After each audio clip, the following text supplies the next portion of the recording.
Hi hello ನಮಸ್ಕಾರ. ನಮ್ಮ ಚಾನಲ್ಗೆ ನಿಮಗೆಲ್ಲರಿಗೂ ಸ್ವಾಗತ. ಈಗ ಅಮೃತಧಾರೆಯಲ್ಲಿ ಟ್ವಿಸ್ಟ್ ಮೇಲೆ ಟ್ವಿಸ್ಟ್ ಸ್ಟಾರ್ಟ್ ಆಗಿದೆ. ಮತ್ತೆ ಜಯದೇವ್ ಆಸ್ತಿ ಎಲ್ಲ ಕಿತ್ಕೊಂಡು ಆಗಿದೆ. ಇವಾಗ ಮತ್ತೆ ಮಲ್ಲಿ ಮೇಲೆ ಕಣ್ಣಿಟ್ಟಿದ್ದಾನೆ. ಗೌತಮ್ ಏನೋ ಹೊಸ ಬಿಸ್ನೆಸ್ನ ಸ್ಟಾರ್ಟ್ ಮಾಡಿದ್ದಾನೆ. ಆ ಬಿಸ್ನೆಸ್ನ ಹಾಳು ಮಾಡಬೇಕು ಅಂತ ಅವನು ಒಂದಿಲ್ಲ ಒಂದು ಪ್ರಯತ್ನ ಪಟ್ಟೇ ಪಡ್ತಾನೆ, ಅದಂತೂ ಗೊತ್ತು. ಈ ಕಡೆ ಮಲ್ಲಿಗೆ ಅವಳು ಪ್ರೀತಿ ಮಾಡೋದು ಹುಡುಗನೂ ಸಿಗಬಾರ್ದು, ಮದುವೆನೂ ಆಗಬಾರ್ದು ಅಂತ ಪ್ಲ್ಯಾನ್ ಮಾಡ್ತಾ ಇರೋದು ನಿಮಗೆಲ್ಲ ಗೊತ್ತಿದೆ.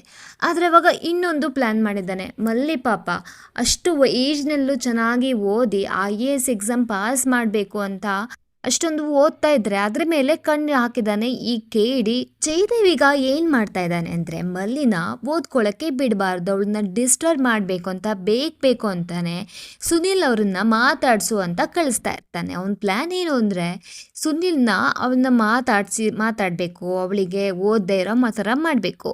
ಅವಳು ಯಾವ ಸ್ಟೇಜಿಗೆ ಬರಬೇಕು ಅಂದರೆ ಸುನಿಲ್ನ ಬಿಟ್ಟಿರೋಕ್ಕೆ ಆಗಲ್ಲ, ಆ ಸ್ಥಿತಿಗೆ ತಂದು ಡೈರೆಕ್ಟಾಗಿ ಸುನಿಲ್ ಅವಳ ಕೈಗೆ ಸಿಗಬಾರ್ದು, ಇಲ್ಲ ಅಂದರೆ ಅವಳನ್ನ ಅವಾಯ್ಡ್ ಮಾಡೋಕ್ಕೆ ಸ್ಟಾರ್ಟ್ ಮಾಡಿದ್ರೆ ಇಲ್ಲಿ ಮಲ್ಲಿಗೆ ಬೇಜಾರಾಗತ್ತಲ್ಲ, ಆ ಥರ ಮಾಡಬೇಕು ಅಂತ ಪ್ಲ್ಯಾನು.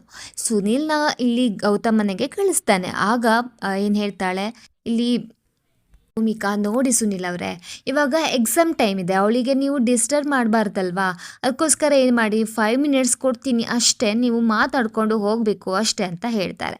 ಸರಿ ಅಂತ ಓಕೆ ಚೆನ್ನಾಗಿ ಓದಿ ಎಲ್ಲ ಹೇಳಾದ್ಮೇಲೆ ಟೈಮ್ ಅಪ್ ಅಂತ ಇಲ್ಲಿ ಭೂಮಿಕಾ ಮಲ್ಲಿನ ಓದೋಕ್ಕೆ ಕಳಿಸ್ಬಿಡ್ತಾರೆ. ಇಲ್ಲಿ ಸುನಿಲ್ ಕಾಲ್ ಮಾಡ್ತಾನೆ ಜಯದೇವ್ಗೆ. ಜಯದೇವ್ ಬಾಸ್, ಈ ಭೂಮಿಕಾ ಅವರು ಮಾತಾಡೋಕ್ಕೆ ಬಿಡ್ತಲ್ಲ ಅಂತ ಹೇಳಿದಾಗ ಇಲ್ಲಿ ಕೇಳಿ ಜಯದೇವ್ ಹೇಳ್ತಾ ಇರ್ತಾನೆ, ಓ, ಆ ರೂರಲ್ ಕೋಟ ಮಲ್ಲಿ ಹೇಗೆ ಓದಿ ಕಲೆಕ್ಟರ್ ಆಗ್ಬಿಡ್ತಾಳೆ ಅಂತ ನಾನು ನೋಡ್ತೀನಿ, ನನಗೂ ಬೇಜಾನ್ ಪ್ಲ್ಯಾನ್ ಇದೆ ಅಂತ ಮತ್ತೆ ಯೋಚನೆ ಮಾಡೋಕ್ಕೆ ಸ್ಟಾರ್ಟ್ ಮಾಡಿದ್ದಾನೆ. ನಿಮಗೆ ಗೊತ್ತಲ್ಲ, ಜಯದೇವ್ ಒಂದು ಪ್ಲ್ಯಾನ್ ಮಾಡಿದರೆ ಅವರು ಉದ್ಧಾರ ಆಗೋಕ್ಕೆ ಬಿಡೋಕ್ಕೆ ಚಾನ್ಸೇ ಇಲ್ಲ.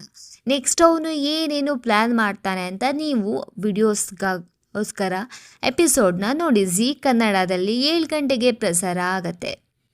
ನೀವೇನಾದರೂ ಇಂಥ ಒಳ್ಳೆ ಅಪ್ಡೇಟ್ಸ್ಗಾಗಿ ಕಾಯ್ತಾ ಇದ್ದರೆ ನಮ್ಮ ಚಾನೆಲ್ನ ಸಬ್ಸ್ಕ್ರೈಬ್ ಮಾಡ್ಕೊಳ್ಳಿ, ಪಕ್ಕದಲ್ಲಿರೋ ಬೆಲ್ ಐಕಾನ್ನ ಪ್ರೆಸ್ ಮಾಡಿ ಆಲ್ ನೋಟಿಫಿಕೇಷನ್ನ ಆನ್ ಮಾಡ್ಕೊಳ್ಳಿ. ಆಗ ನಿಮಗೆ ನಾವು ಹಾಕುವಂಥ ಎಲ್ಲ ಅಪ್ಡೇಟ್ಸ್ಗಳು ಸಿಗುತ್ತೆ.